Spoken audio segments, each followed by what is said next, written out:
play around with the breakout room functionality even more. But always good to have the networking and interaction and discussion.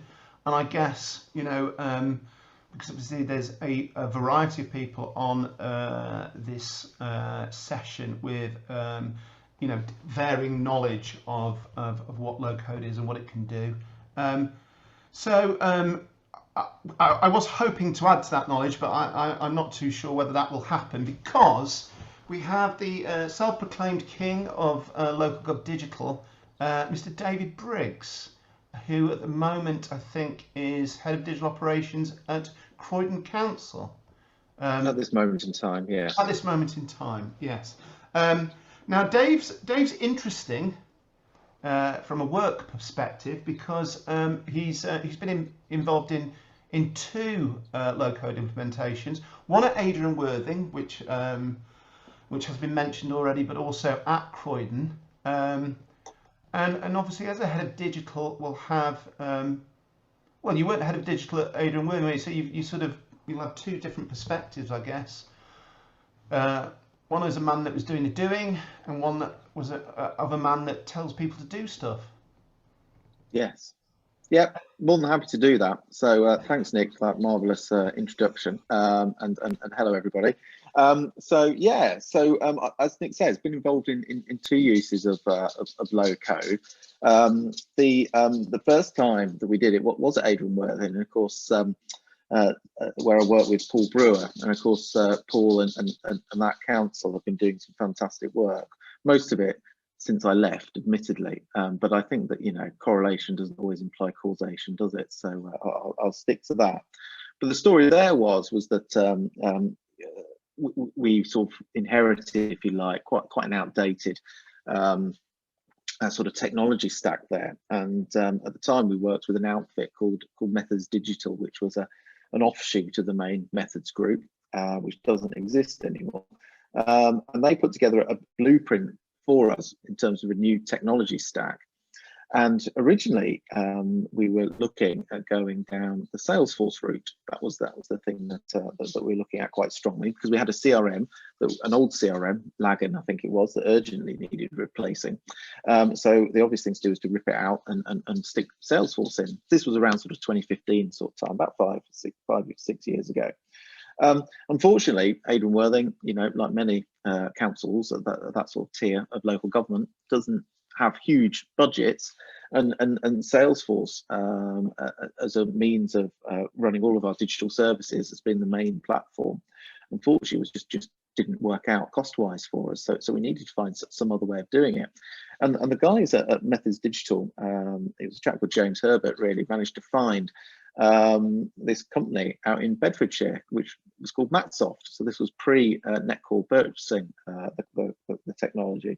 And what we found was that we were able to use this sort of low-code type building platform, integrated with Salesforce, so that actually we could provide all the data that was stored in Salesforce could be accessed via these low-code apps. So it seemed like the absolute winning solution for us. Now, and I'll be completely honest, you know, at that time, the concept of low-code was pretty new to me. You know, I'd not seen it before, and when I was looking at it, because I understand from Nick, you've just been having a chat about, well, what actually is low code.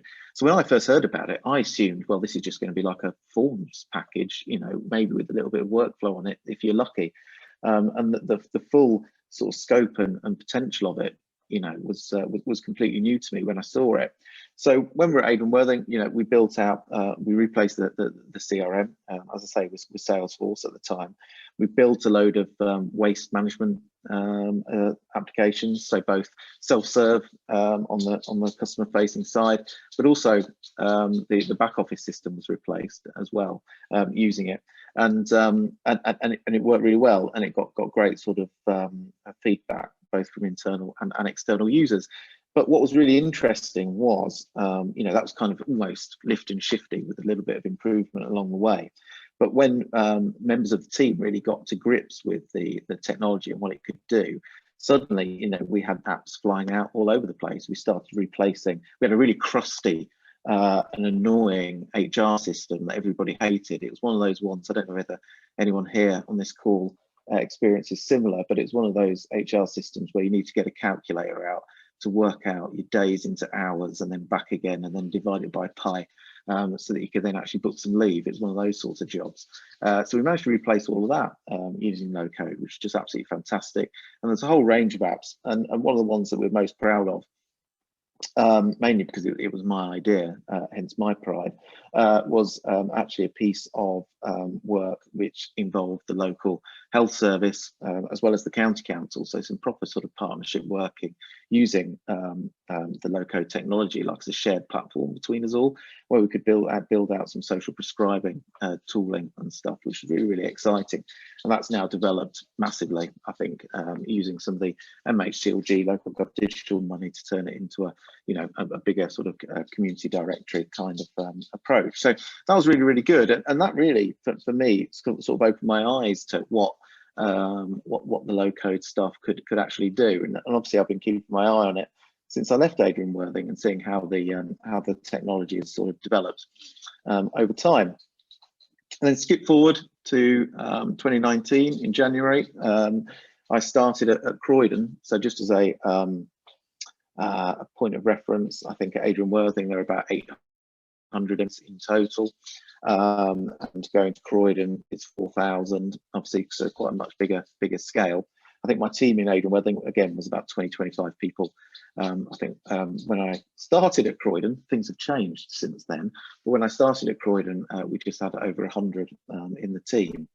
But there again, inherited a rather crusty technology stack. We had a Microsoft Dynamics CRM that had been in place for nearly 10 years, I think. Promised much, delivered not so much, it's fair to say. And built off the back of that was a whole bunch of custom coded C# applications that did some of the customer facing stuff. We had a My Account thing, which everybody hated. But one of the downsides of this was the fact that it was costing, we couldn't hire C# developers on the salaries that we could offer. So we're having to use interims and contractors, and we were spending tens of thousands of pounds a month just keeping this beast fed and watered. So it's completely unsustainable, and obviously it has become more so as things in Croydon develop. So we needed to replace it with something new. I know you had a session on procurement earlier. But Adrian Worthing procurement was very easy. It was a smaller organisation, and we could just buy licenses for stuff off G-Cloud. It took about 2 weeks and a couple of clicks. It was absolutely marvellous. Croydon, different kettle of fish entirely. Everybody spoke at great length about the regs and the importance of adhering to them. We have to write 3 or 4 reports to various boards to be able to buy anything, it all got very, very complicated. So the way that we got around some of that was that we initially procured what we were calling a proof of concept, to sort of kick the tires a bit on low code to make sure it could do what we wanted it to do. And Netcall, who had subsequently bought Matsoft and rebranded it as the technology as Liberty Create, won that opportunity, which was great. I'll be honest with you. It was what I was hoping might happen.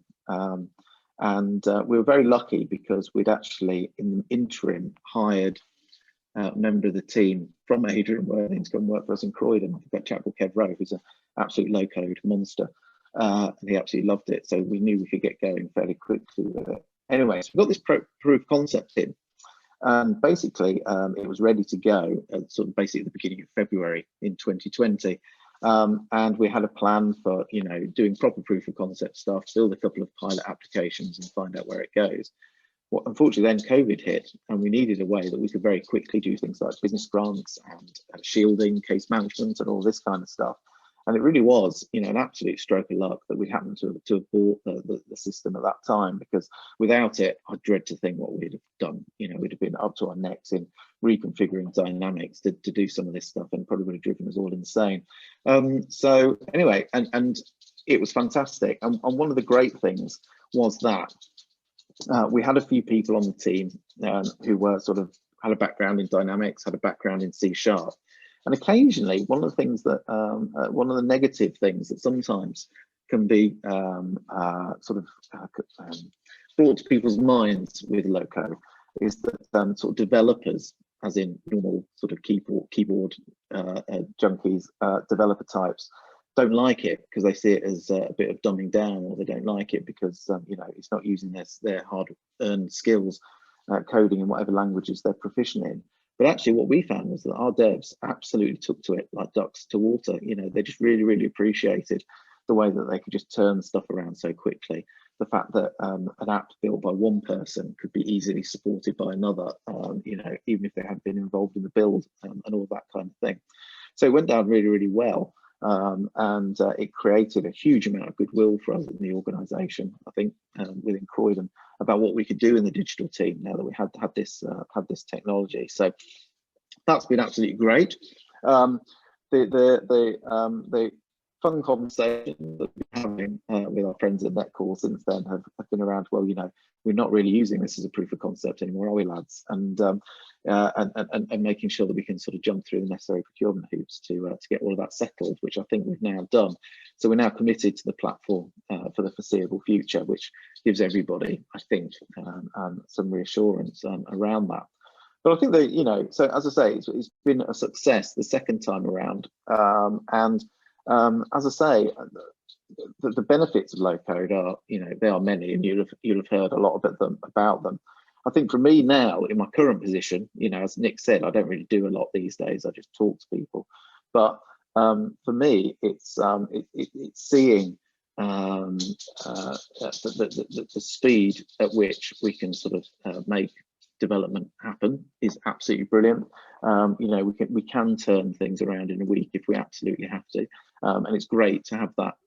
You know, we don't like doing it. Obviously, we'd much rather be able to plan things in properly and stuff. But knowing you can when you need to is a great sort of safety net in a sense. You know, it makes you feel quite calm about a lot of these things. It's fantastic in the sense that, and I think this is probably true for a lot of smaller authorities, I suspect, is the fact that you can have so many people can get involved in the development of low code apps. Now, you know, it's not a situation where absolutely anybody can do this. You know, you still have to be technically minded and that kind of thing. I wouldn't let myself near building a low code app, for example. It would be an absolute disaster. But actually, you know, it doesn't need to be developers that do it. If you've got sort of reasonably tech-minded business analysts and people like that, you know, the sort of people that a couple of years ago would be knocking out access databases and that kind of stuff, those guys can really do some brilliant things with this. But the other thing is the understanding that actually you can have people operating at different levels of complexity with low code development. So for instance, if you've got folk on the web team or whatever who are happy and experienced in churning out front-end web forms and things like that, then actually there's loads of work they can do within the low code platform doing that kind of thing. You know, so you can actually split up some of the front end and the back end work. And you can get sort of more people doing some of that kind of things. That's a really good thing. It increases the pool of people that you've got who can actually sort of work on these kind of applications.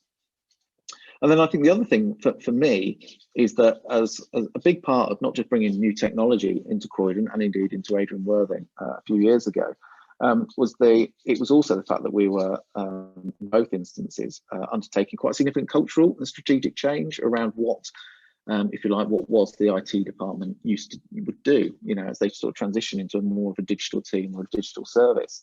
And a big part of that cultural stuff is introducing things like agile delivery, about user-centered design and all this kind of stuff, introducing new roles and capabilities, whether it's product management, delivery management, user research, interaction design, service design, all this kind of stuff. And to do that, you need a technology stack that works well with that kind of working. And you know, the low code stuff is just absolutely perfect for working in an agile way. You know, in that previously, you know, when you've been working that way, you're sort of your alpha, your very early prototype might be a drawing on a bit of paper that you talk people through, or it might be some sort of mock-ups that you've done in Photoshop or some other platform. But actually with low code, you can actually start building your prototype, your alpha, in the platform that you're going to be sort of then developing on for your beta and your live service. So it absolutely works brilliantly. And we've had times where we've gone to meetings to talk about an idea or a problem that a service has got, and actually in that meeting we've been able to sort of mock up, you know, a very rough looking prototype of what the sort of thing they're talking about, and we're able to do it there and then in front of them, which is just incredibly powerful. You know, and it just saves time as well, and it builds trust between us and the services they're working with. So there's that absolutely fantastic thing about the way that this kind of technology actually, it really dovetails in with some of the more digital age ways of working that we're trying to introduce to people. So for us, it's worked really well. You know, and everybody's context is different, and so, you know, it's good practice, isn't it, to whenever you're looking at replacing your digital services platform, to do a proper options appraisal, properly do your user research, and work with the services to determine what you want to do. But what we found is that when I've done that on 2 occasions now, low code has been the clear answer on that. And the other bit as well, I think that's certainly true of the Netcall platform, is that sense of collaboration around it that you get. So there's what's great to see from a local gov tech supplier, it doesn't happen with them all, it's fair to say, as we all probably know. There's no nickel and diming going on here from Netcall. I'm sure the same is true of some of the other suppliers as well, in the sense that the amount of sharing that goes on is absolutely terrific. You know, there's the app share, where you know, stuff that Netcall are developing, but also things that other councils are developing could be shared and reused. And there's a really great community of users around it that are incredibly helpful. And you know, we're constantly sort of sharing ideas and answers and solutions, but also sometimes you know, we've been borrowing one of Ada's developers for a day a week, simply because he's so good, and we needed some of his help getting a load of stuff done while we sort of build up our expertise in the platform. So there's that whole sense of community around it all, which I think, and I suspect that perhaps for some smaller authorities, can give them again a little bit more assurance that they're going to be able to make a success of implementing a platform like this. So I suspect, Nicholas, I've probably spoken enough. So I didn't know whether there's anything that folk wanted to ask me specifically, or just some sort of general questions that perhaps quite a few of us could have a chat about for 10 minutes or so. Does anyone have a question for Dave at all?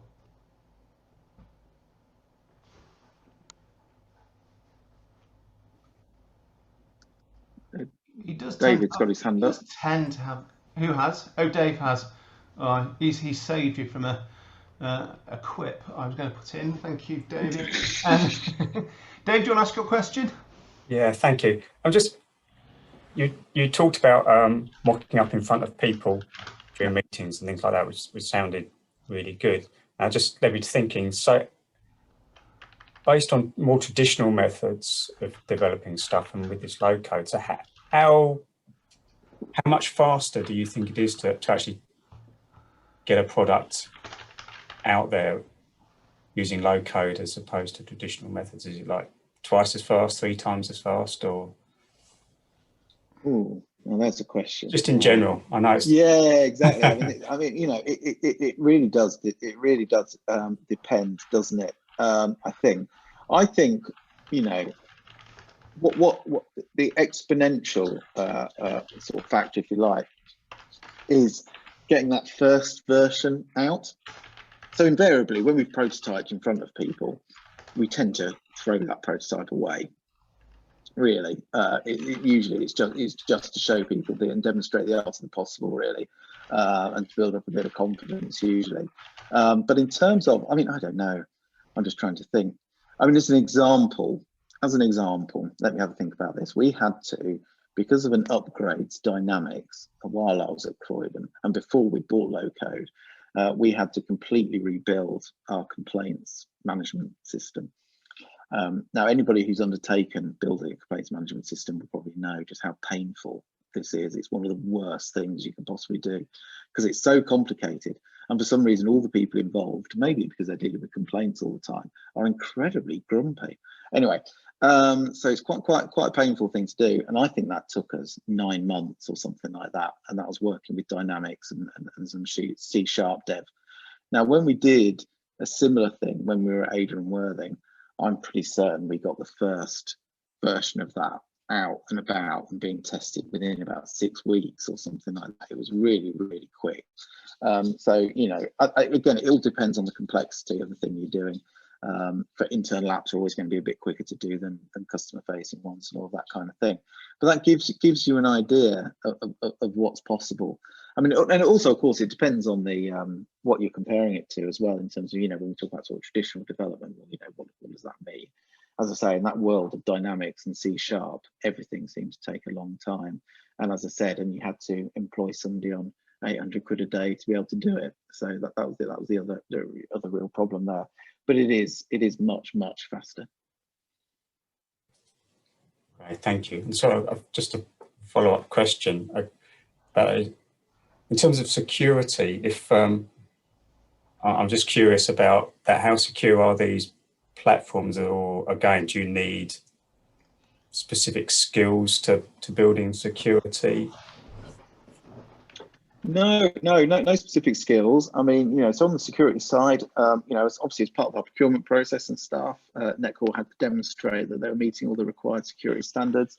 You know, I'm no expert on this stuff, but you know, it's all hosted in Amazon Web Services infrastructure that's hardened, and you know, it's been penetration tested and all that kind of stuff, and you know, and it sort of holds up. And in terms of the design and the build of apps, you know, the way that the sort of almost, when I say it this way, it sounds negative, but I don't mean it to be, but if you like, the constraints of the low-code development method means that actually, you know, it's very hard to leave data out all over the place. But again, as part of our testing, you know, we always make sure that the data, no data is being sort of made public when it shouldn't be. And again, the final thing, I suppose, is just to say that you're able to be very, very granular if you choose to be, around access permissions and things like that. So in terms of which staff have access to what data and all that kind of stuff, you can sort of tie all of that in together and make that work well. So you know, from a security point of view, no, it's not something we worry about. Right, thank you very much, Dave. Yeah, I would reiterate that as well. And what we've done for an additional level of assurance is we restrict access to the development environments by IP address. So it's reasonably secure. Excellent. Absolutely. Excellent. Any more questions or observations at all? Could I just make one other observation then? I'm building on what David said in his response to how much faster is it? Obviously, it's functionality-wise, it's much faster than developing in C#. But what you also benefit from, what you don't get in C#, is all the functionality that's you get out of the box. So sending emails, receiving emails, indexing emails, concept of workflow and SLAs, and they're all tools that are quickly usable in the box as well. So you know, if you start to factor those features in, it's it's almost unbelievably quicker than trying to do the same thing in C#. Okay. Yes, that's definitely true. Definitely true. Yeah, there's loads that's out of the box, and I think the other thing to say really is that, as I said earlier when I was talking about like options appraisals and all that kind of stuff, when you're going through your procurement thing, you know, an awful lot of what we've said, you know, about the Netcall stuff is true of other platforms as well. You know, that is the technology that I'm most used with and conversant with, and so I've talked about it a lot. But you know, it is important to make sure you choose the right option for your particular context. Yeah, there's that. Stephen, you got your hand up. Yeah, I was just wondering what sort of size teams everybody had for doing this, because obviously we're a very tiny district council. We've got 4 members in the development team, all of which are doing, you know, firm step forms and processes part time. It's not our day job, you know. It's another pile of stuff dumped on us. We've got two people in customer services who occasionally build simpler processes and forms, and that's it. I hear of talks of massive teams. I know Plymouth have got a big team of people doing front end and back end stuff. We haven't got that. So how do other small councils sort of cope with this? Yeah, if I leap in there quickly before others do, I mean, so from my experience, actually, it's funny, Stephen, I think four seems to be the magic number. I mean, so 4 was what we had in Adrian Worthing. And again, I think 2 of those were more or less full-time. But then the other 2, one of them had to look after the revs and bed system, for instance. So, it was very building loco stuff was very much a part-time bit of fun for him. But then equally, so in Croydon, obviously, we're a much bigger authority. But there, we've got 10 people trained in loco development. But actually, in terms of the real, if you like the hardcore, if you like, the guys, who are really, conversant with it. Again, I'd say it's 4 people who do the bulk of the development work. So I don't know why, but that just seems to be the number that follows around with this stuff. I don't know what others' experience is. We've got one lead developer, 2 developer, lead low-code developer, if you like. But none of them have got developer backgrounds. So we've got 1 person that leads on it because she's got lots of experience in building workflow systems. Two that support her that we recruited specifically for that. 1 person to handle the training and sort of more engagement with the requirements gathering, if you like, and 1 person to manage them who doesn't do any code at all. And that's it. Mr. Smith or Mr. Orchard? Are you still there? Mr. Smith and Mr. Orchard? Our friends always here. Always here, poised and ready. Poised and ready. Team sizes. I'm with Dave. I think typically a lot of the clients that we hear have got quite small teams, 3 or 4. Some of the larger organisations seem to have bigger. Dave, I heard mention the D word of Dynamics. It stuns me the size of the teams that appear to be in flight to support that platform. But no, I think you need a small and dynamic team. I mean, our friends in Paris, I think, are probably 3 or 4 that do the work on the GOS platform, and in PSPS that work alongside South Holland, I think they've got 2 or 3, but they tend not to use the low-code element of our platform. Andy, you got any thoughts, bud? Similar, really. I think it depends what you're doing with it, doesn't it? Obviously, Antrim earlier on had, Amy isn't in any particular team in that digital regard. She's, her role is in the waste team. There's Sean, really, who is in the team. He's helping Amy build stuff. Like I say, it sort of, depends what kind of thing you're trying to build, doesn't it? And what products you might be using to build that thing.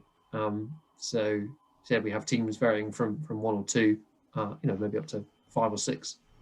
Yeah, I think the other thing I'd just throw in here. Sorry, I know Paul's just stuck his hand up, but just before he comes in, is just to say I think the thing that I've not really seen much of in local government in terms of collaboration is around sharing the developer resource, and I'd really like to see. So, for instance, if you've got 2 or 3 smaller councils, for instance, who perhaps they can't even afford, because some can't, a full-time developer or something like that. I think a really interesting thing would be to start to see multiple councils contributing to shared developer posts, so that actually you can find you can get 1 person shared between them who's dedicated to doing that, who can build up that level of expertise in whatever the platform happens to be.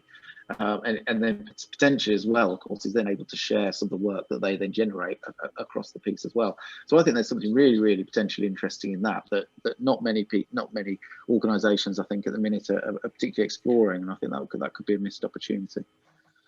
Yeah, we've seen it before a little bit. We've seen some ownership challenges where one council wants to sort of own the developer, and lease it out to the other one to fund part of the bill, and the other council's like, hang on a minute, I don't want you to own that developer, I want them. So it's a little bit, there's always that politics, isn't there, of of who owns the resource and who wants to be the bigger fish in the game. But And Exactly, yeah. in terms of sharing work, and we've got Paul here, and Paul, my apologies for mentioning Paris when you're actually from Paris, but Paris was a great example. And again, they did work around our platform, but they did it themselves, where they did support 2 or 3 other Welsh authorities around the test and trace stuff. But I'll shut up now and hand over to Paul. Question. No, not at all. That's fine.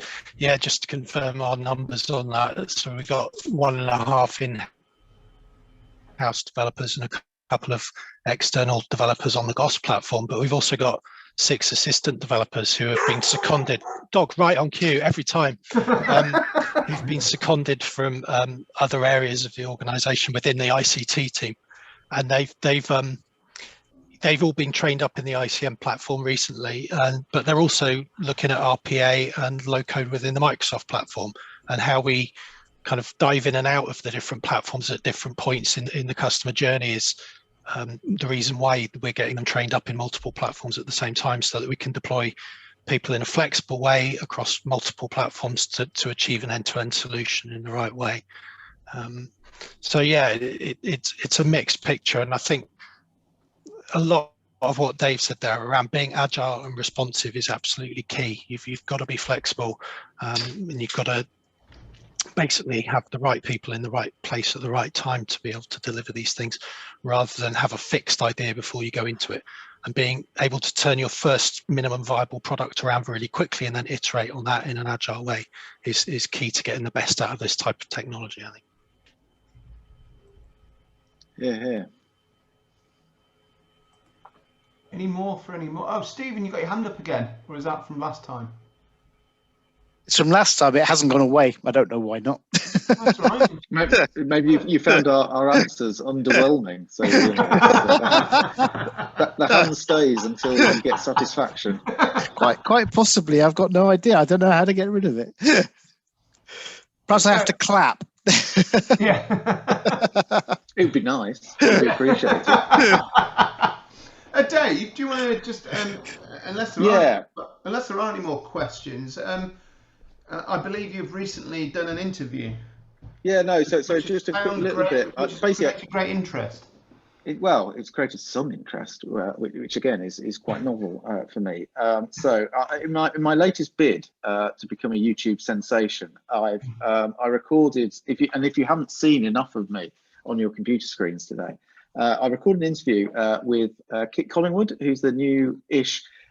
She's been there just over a year, Chief Digital Officer at Royal Borough of Greenwich, and she's got a really interesting background. She used to work on the digital side on Universal Credit and at the Ministry of Justice and things before she came to local government. So recorded. It's quite long, but I'll stick a link in the comments. It's about an hour's worth.